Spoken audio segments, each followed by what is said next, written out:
네, 오늘 말씀 우리 함께 봉독하도록 하겠습니다. 오늘 말씀 누가복음 4장 14절에서 30절 말씀까지입니다. 신약 성경 94페이지입니다. 네, 제가 말씀을 봉독하고 우리 마지막 절은 다 같이 합독하도록 하겠습니다.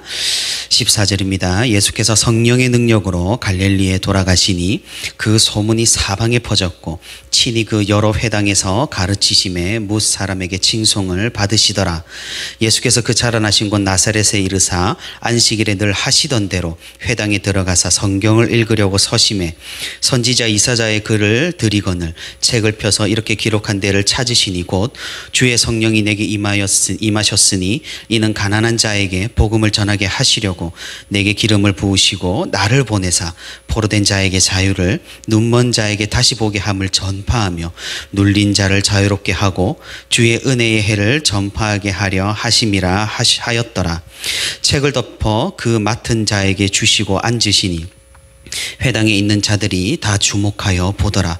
이에 예수께서 그들에게 말씀하시되 이 글이 오늘 너희 귀에 응하였느니라 하시니 그들이 다 그를 증언하고 그 입으로 나오는 바 은혜로운 말을 놀랍게 여겨 이르되 이 사람이 요셉의 아들이 아니냐. 예수께서 그들에게 이르시되 너희가 반드시 의사야 너 자신을 고치라 하는 속담을 인용하여 내게 말하기를 우리가 들은 바 가버나움에서 행한 일을 내 고향 여기서도 행하라 하리라. 또 이르시되 내가 진실로 너희에게 이르노니 선지자가 고향에서는 환영을 받는 자가 없느니라. 내가 참으로 너희에게 이르노니 엘리야 시대에 하늘이 3년 6개월간 같이요 온 땅에 큰 흉년이 들었을 때에 이스라엘에 많은 과부가 있었으되 엘리야가 그중 한 사람에게도 보내심을 받지 않고 오직 시돈 땅에 있는 사렙다의 한 과부에게 뿐이었으며 또 선지자 엘리사 때에 이스라엘에 많은 나병 환자가 있었으되 그 중에 한 사람도 깨끗한 물 얻지 못하고 오직 수리아 사람 나아만 뿐이었느니라. 회당에 있는 자들이 이것을 듣고 다 크게 화가 나서 일어나 동네 밖으로 쫓아내어 그 동네가 건설된 산 낭떠러지까지 끌고 가서 밀쳐 떨어뜨리고자 하되 우리 같이 합니다. 예수께서 그들 가운데로 지나서 가시니라. 아멘. 네, 우리는 계속해서 저와 함께 누가복음 말씀을 차례대로 살펴보고 있습니다. 예수님께서는 사단의 시험을 받으신 후에 이제 본격적으로 복음의 사역을 시작하십니다.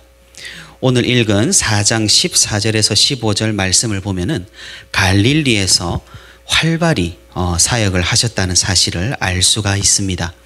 누가복음에서는 이 두 절 말씀으로 굉장히 짧게 기록을 하고 있지만은 우리는 이제 다른 복음서들을 살펴보면은 갈릴리에서 어떤 사역들을 하셨는지를 살펴볼 수가 있습니다. 그래서 우리가 뒤에 이제 요한복음을 살펴보면은 예수님은 이때 이미 갈릴리에서 많은 제자들을 거느린 상태였고 그리고 물을 포도주로 만든 이적을 가나에서 일으키셨고 그리고 성전에 들어가셔서 잡상인들을 쫓으시고 또 성전에 대한 말씀을 선포하는 그런 정화 사역을 하셨습니다. 그리고 이때에 또 사마리아까지 가셔서 우물가의 여인에게 복음을 전했다고 이제 요한복음은 상세하게 기록을 하고 있습니다. 그래서 이런 예수님의 사역들과 또 예수님께서 일으키신 이적들로 인해서 이미 예수님에 대한 소문은 이스라엘에 상당히 퍼졌을 것입니다. 그리고 예수님께서는 유대인의 회당에 들어가셔서 종종 말씀을 선포하기도 하셨습니다. 그 당시 회당은 성전에 직접 가지 못하기 때문에 마을 단위로 모여서 예배를 드리는 장소였습니다. 그래서 종종 유명한 랍비를 초청하기도 했고 또 근처를 지나가는 명망 있는 랍비에게 예배를 부탁하는 일은 흔했습니다. 아마도 이 마을 저 마을 다니시면서 이적을 베푸시고 또 말씀을 전하신 예수님은 이제 많은 회당에서 초청하고 싶을 만큼 그런 인기가 있는 분이셨을 겁니다. 이에 대해서 마태복음은 7장 28절 29절에 이렇게 기록하고 있습니다. 무리들이 그의 가르치심에 놀라니 이는 그 가르치시는 것이 권위 있는 자와 같고 그들의 서기관들과 같이 아니함일러라. 당연하게도 예수님의 가르침은 새로웠으며 또 놀라웠고 사람들은 혜성과 같이 등장한 이 새로운 랍비를 열렬히 환영을 했습니다. 그런데 이런 예수님께서 잔인할 정도로 배척을 받는 사건이 일어납니다. 그것은 예수님의 고향 나사렛에서 일어났습니다. 그 당시 나사렛은 넓은 무역길 근방에 위치한 조그만한 동네였습니다. 그래도 무역로 근처라서 세계 각지 사람들이 지나다니고 소문과 소식은 빠르게 전파가 되었습니다. 당연히 나사렛 사람들은 예수님의 소문을 익히 들었을 겁니다. 그렇기 때문에 예수님을 회당으로 초대해서 말씀을 전해 듣는 것은 이상한 일이 아니었죠. 예수님께서는 안식일에 늘 하시던 대로 회당으로 들어가 예배를 드리셨습니다. 하나님의 아들이신 예수님께서 늘 안식일에 빠짐없이 이렇게 회당에서 예배를 지킨다라는 사실은 오늘날 우리를 돌아보게 합니다. 안식일의 주인이시고 안식일의 원인과 결과이신 분께서도 하나님의 말씀을 지키기 위해서 모이기를 힘쓰고 회당에 들어가 말씀을 읽으시는 모습에 최근 예배가 무너진 교회들의 현실이 더욱 안타깝게 느껴지기도 합니다. 아무튼 예수님께서는 사람들의 바램대로 회당에 가셔서 말씀을 읽고 또 강론을 하셨습니다. 이사야 선지자의 글 중에서 희년에 대한 내용으로 추후 바벨론 포로에서 이스라엘 백성들이 회복될 것이라는 그런 선언의 글을 읽으셨습니다. 주의 성령이 내게 임하셨으니 이는 가난한 자에게 복음을 전하게 하시려고 내게 기름 부으시고 나를 보내사 포로된 자에게 자유를, 눈먼 자에게 다시 보게 함을 전파하며 눌린 자를 자유롭게 하고 주의 은혜의 해를 전파하게 하려 하심이라. 이스라엘의 회복을 선포한 이사야 선지자의 글을 인용해서 예수님께서는 이 땅의 회복을 선포하시는 것입니다. 노아의 홍수에서의 회복, 무너진 바벨에서의 회복, 출애굽하여서 가나안 땅을 되찾는 회복, 바벨론에 포로된 이스라엘이 다시 돌아오는 그 회복의 역사를 넘어서 그 유구한 회복의 역사를 넘어 이제는 진정한 회복, 궁극적인 회복이 이 땅에 임할 것임을 선포하십니다. 그리고 이 말을 마치시고 이 글이 오늘 너희 귀에 응하였느니라 라고 단호하게 자신이 그토록 이 땅이 고대하고 기다리던 그 메시아이심을 드러내십니다. 저는 이 말씀을 읽을 때마다 항상 마음에 감동이 찾아옵니다. 왜냐하면 예수님께서는 이 땅에서 메시아가 훗날 어떻게 될지를 이미 알고 계셨을 겁니다. 그리고 많은 사람들이 자신을 따를 테지만 또한 많은 사람들이 자신을 조롱하고 핍박할 것이라는 사실도 잘 알고 있었을 겁니다. 이스라엘 지도부와 또 로마 또한 자신을 정치적으로 이용할 것이라는 사실도 이미 아셨을 것입니다.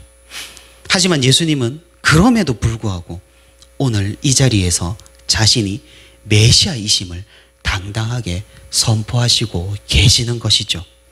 이 선언은 인류의 위대한 전환점입니다. 이 선언은 우리의 새로운 시작입니다.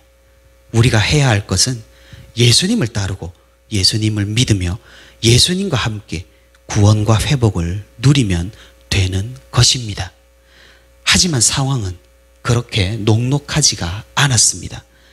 예수님이 전하는 그 은혜롭고 신비한 하나님의 말씀을 듣는 와중에 어떤 사람이 의문을 제기합니다.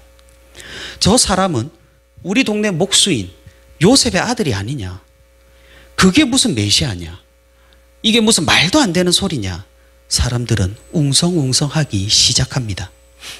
회당에 모인 사람들은 확실히 예수님을 어렸을 때부터 봤던 사람들입니다. 제 아무리 성인이 되었다고 한들, 아무리 은혜로운 말씀을 전한다고 한들 사람들 눈에는 그냥 한낱 인간에 불과해 보였던 것입니다. 저는 신학대학원 다니던 시절에 고향의 진영교회에서 중고등부와 청년부 사역을 한 적이 있었습니다. 참으로 감사했던 것은 고향교회 성도님들은 저를 이렇게 막대하지 않았다라는 사실입니다. 지금도 저는 스스로 좀 어설프다고 느끼는데 신학대학원 다니는 전도사가 얼마나 어설펐겠습니까? 그런 모습들을 참아주시고 또 기다려주셨으니 참으로 감사한 마음이 큽니다. 지금도 가끔 제가 고향에 내려가면은 고향교회에서는 이제 설교를 부탁해서 강단에 한 번씩 설 때가 종종 있습니다. 그때마다 오늘 이 말씀이 생각이 나곤 합니다. 저의 어린 모습, 어렸을 때 모습을 기억하는 성도님들이 강단에 선 나를 보고 어떤 생각을 하실까? 이런 생각을 하는 거죠. 그래도 반갑게 웃어주시니 다행이라는 생각을 하고 참 안심이 됩니다. 예수님의 상황은 이렇게 부족하고 한참 부족한 저보다 훨씬 심각했습니다. 사람들은 동요했고 예수님을 위협하기까지 했습니다.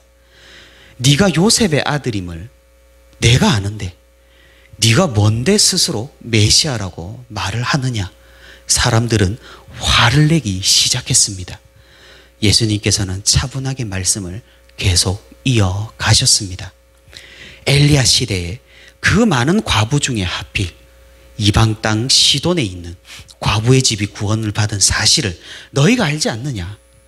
엘리사 시대에 이스라엘 땅에 많은 문둥병자가 있었는데 하필 이방인이었던 나만이 깨끗함을 받지 않았느냐?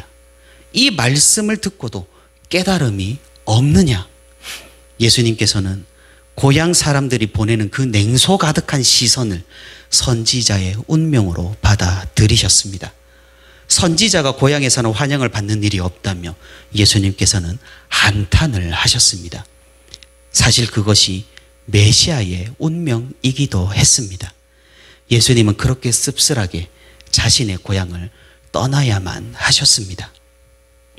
우리가 이 말씀, 이 이야기를 읽고 무엇을 느낄 수 있습니까?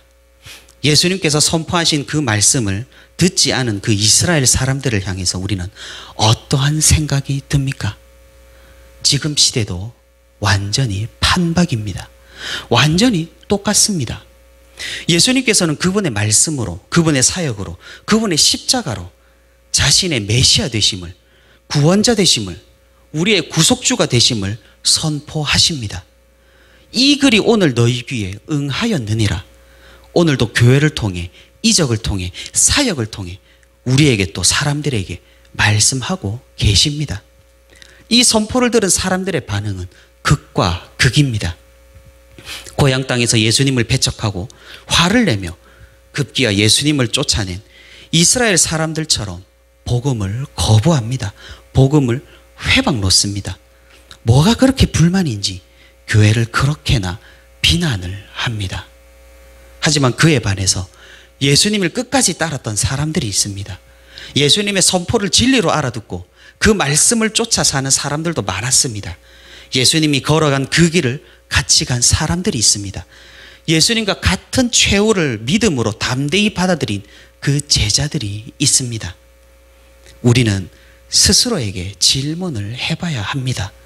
나는 과연 예수님의 선포를 받아들인 사람인가? 아니면 거부하는 사람인가? 아마도 이 새벽의 시간에 자리를 지킨 성도님들은 너무나 당연하게도 이 복음을 받아들인 분들일 겁니다. 정말이지 이상하지 않고서야 다른 이유로 이 자리에 나오지 않을 테니까 말입니다. 우리는 분노하며 예수님을 배척한 그런 무리들에 속하지 말고 예수님을 믿고 그 사명을 감당하기로 결단하고 교회를 위하는 거룩한 무리에 동참을 해야 할 것입니다. 세상은 교회를 비난합니다. 정당한 비판을 넘어서 비난하기 일쑤입니다. 이번 코로나 바이러스로 인해서 그런 경향이 더욱 심해지고 있음을 느낄 수가 있는 것이죠. 지금 다시 교회 소모임을 중심으로 바이러스가 확산되는 이 기막힌 현실에 더 그렇습니다. 이런 극악한 상황 속에서 믿음을 가진 성도들조차 무기력증에 빠지고 믿음이 퇴보하고 사람들의 비난에 스스로 숨기기 바쁩니다. 저도 교회 목사님들과 성도님들이 감염되었다는 그 기사에 댓글을 보기가 정말로 싫으니까 말입니다. 이런 댓글을 제가 읽어보았습니다. 바이러스 걸리면 죽을 수도 있는데 극각 교회 안 나가면 죽냐? 이 댓글을 보는데 정말이지 참으로 안타까웠습니다. 교회 안 나가면 진짜 죽는데 바이러스 걸리면 죽는 걸 겁내는 저 우매한 사람의 외침이 참으로 불쌍하게 들렸던 거죠. 이 세상이 전부인 줄 아는 그 사람의 외침이 불쌍하게 들렸던 겁니다. 그런데 너무나 안타깝게도 오늘날 많은 교인들이 저렇게 생각을 한다는 것입니다. 사랑하는 우리 성도 여러분, 오늘 말씀 가운데 예수님의 음성을 들어보시기 바랍니다. 이 글이 오늘 너희 귀에 응하였느니라. 이 말씀이 오늘 우리 귀에 매달렸습니다. 우리의 마음에 들어왔습니다. 우리의 심령을 두드립니다. 우리는 어떻게 반응해야 하겠습니까? 애써 무시하겠습니까? 아니면 그 말씀에 순종하고 하나님의 거룩한 자로 이 세상을 살아가시겠습니까? 공중권세 잡은 사단은 끈질기게 예수님을 유혹하고 시험했듯이 오늘 우리들에게도 끈질기게 유혹하고 시험을 합니다. 예수님의 시험이 끝나고 마귀가 완전히 물러간 것이 아니죠.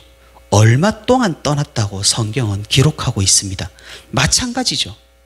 욥에게 처음 엄청난 고통을 준 사단은 욥이 그 고통을 신앙으로 이겨내자 더 큰 시련을 주는 것을 우리가 읽어볼 수가 있습니다. 예수님조차 시험에서 자유롭지 못했다면 우리도 마찬가지입니다. 사단은 오늘날 이 상황을 가지고 우리의 두려움을 이용해서 우리를 시험하고 유혹합니다.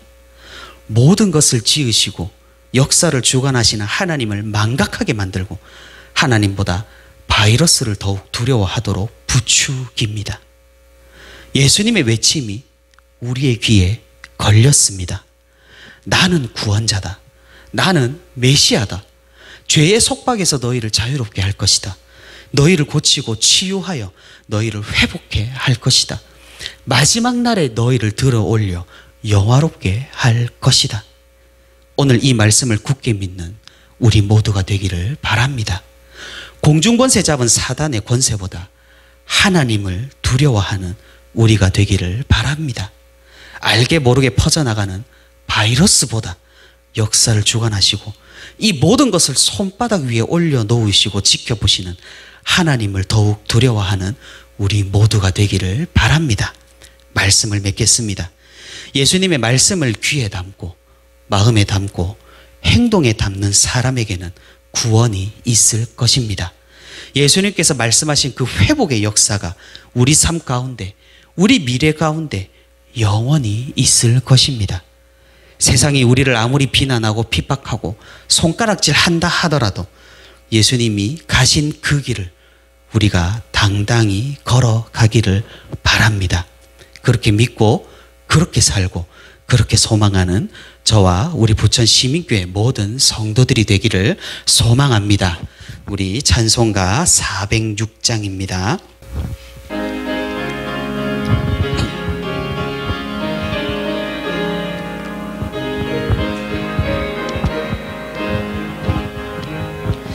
고난 내 영혼 편히 쉴 곳과 풍랑이 일어도 안전한 포구 폭풍까지도 다스리시는 주의 영원한 팔 의지해 주의 영원하신 팔 함께 하사 항상 나를 붙드시니 어느 곳에 가든지 요동하지 않음은 주의 팔을 의지함이라. 세상 친구들 나를 버려도 예수 늘 함께 동행함으로 주의 은혜가 충만하리니 주의 영원한 팔 의지해 주의 영원하신 팔 함께 하사 항상 나를 붙드시니 어느 곳에 가든지 요동하지 않음은 주의 팔을 의지함이라. 나의 믿음이 연약해져도 미리 예비한 힘을 주시며 위태할 때도 안보하시는 주의 영원한 팔 의지해 주의 영원하신 팔 함께 하사 항상 나를 붙드시니 어느 곳에 가든지 요동하지 않음은 주의 팔을 의지함이라. 능치 못한 것 주께 없으니 나의 일생을 주께 맡기며 나의 모든 짐 대신 지시는 주의 영원한 팔 의지해 주의 영원하신 팔 함께 하사 항상 나를 붙드시니 어느 곳에 가든지 요동하지 않음은 주의 팔을 의지함이라.